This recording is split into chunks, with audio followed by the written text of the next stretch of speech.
Welcome to the Diaconate, a course for CALL, the Center for Anglican Learning and Leadership at CDSP. This is a spring term course, and I'm recording this on St. Patrick's Day. I am Tim Spanis. I'm the Archdeacon in the Episcopal Diocese of Michigan. I've held that position for about 5 years, and I've been a deacon since 1996. I'm retired from Wayne State University, where I was the senior lecturer and program coordinator of the Learning, Design, and Technology program, which is where I taught students to create learning products using digital technologies. And I was also a practitioner in that, of course. And you may have seen some work that I've done. If you've done the Safe Church, Safe Communities online learning courses, I was the designer for that, working with a large group of subject matter experts and the producers at Presidium. I've also done a couple of Church Next courses. You may have seen those. But I live in the Detroit area, and my office is at the diocesan office in Detroit. Sometimes when I'm recording this, you may see a cat up in that cat condo behind there. He's not there today, but that's Scotty. He enjoys the classes, and he'll be here sometimes. What I would like you to learn from this, and these competencies are based on the competencies for deacons from the Association for Episcopal Deacons, 2017, but revised in 2018. Excuse me. Here we go. And these are selected competencies from that set. Describe the emergence of the diaconate from the early church to modern times. We'll spend time on how the diaconate has evolved, how our theology of it has evolved, how our thinking about it has evolved.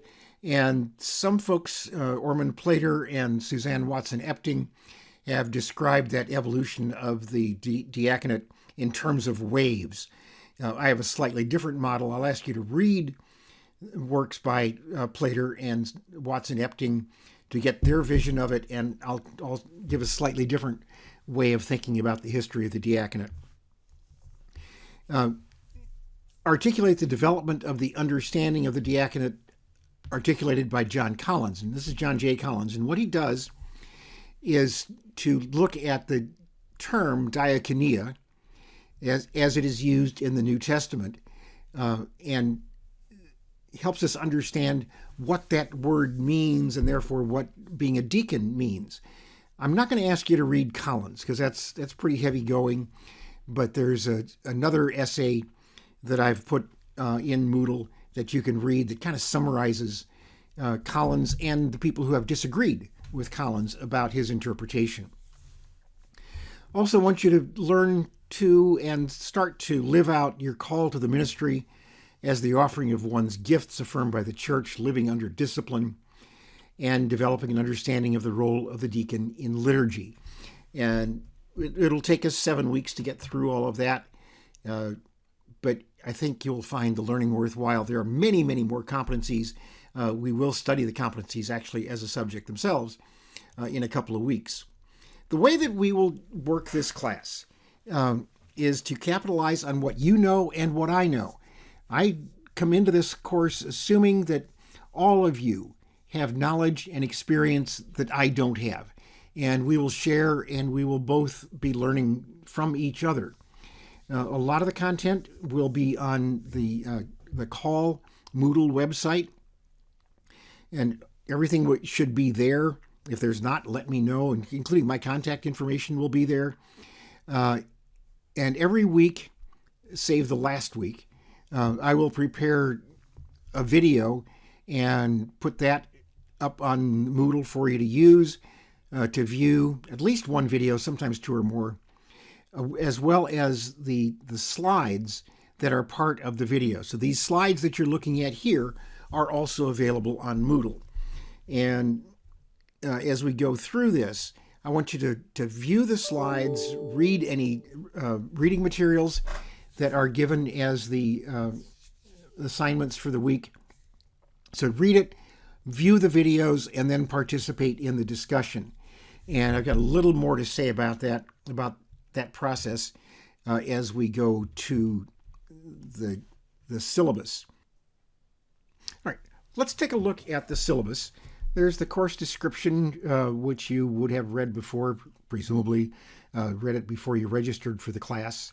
And then the learning outcomes, the competencies that I just talked about.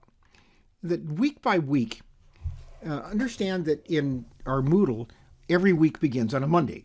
Perfectly reasonable.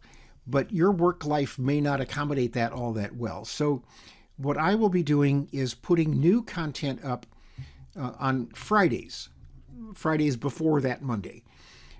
And the new content generally consists of a video or 2 or 3, depending on the topic, slides, and readings. What I want you to do, and I always put an agenda there too, reminding you of this, is to do the readings first, or videos if there's something I want you to watch that I haven't prepared. Do those, then watch the video. And the slides are there as assistance for you if you want to use those to take notes or as memory aids.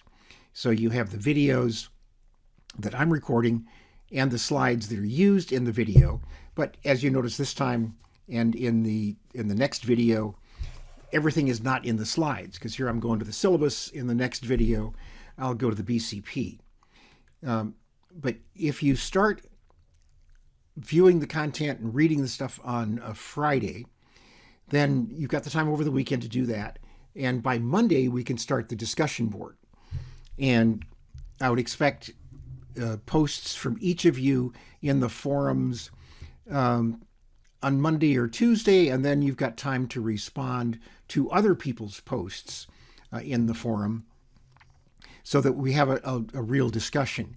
What I'm trying to avoid doing is that all of your posts in the forum are directed to me, and I want it to be more shared and discussion where you're also directing comments to other people in the class, other participants, so that in that way we all learn from each other. Every post to the forum should be something a little more in depth than I agree or I don't agree or something, but it should move the discussion along, move the subject along. So you can agree and say why you agree, disagree, say why you disagree, and by that move the discussion along. And every discussion should be supported by some evidence from your experience, from the readings, from scripture, whatever sources make sense. The final project, we'll say more about this as we go, is due in the last week, the week of May 12th. So it's actually due on May 19th. And it's based on a scenario, which you can read there in the syllabus, but we've got a couple of weeks before we have to worry about that too much. But there's a lot of flexibility in that final project as to how you do it. I don't particularly care whether it's a paper or your own video production or a website or whatever you feel like doing, or a video blog or whatever. And then finally, there's a weekly schedule that gives the topic for each week, the reading assignments that are due each week, except, of course, for the last week for the final project where there's no reading assignment to be done. I do have a couple of notes about academic integrity, so that I expect that everything you post will be your own. Ideas or quotations from other sources must be acknowledged and give an actual source. And CDSP has a policy on plagiarism and academic dishonesty, which I hope we never have to deal with. And as long as you give credit for other people's ideas or words, we're fine. Artificial intelligence is a really useful tool if you use something like ChatGPT or Claude or others. You can use those for research purposes, but the words that you post in the forum or in your final project should be your own and not those from the AI source. So if you have questions about that, you can put it in the forum, and we're underway. There's another video for today on the ordination service for the deacon, and you can take a little break and then watch that.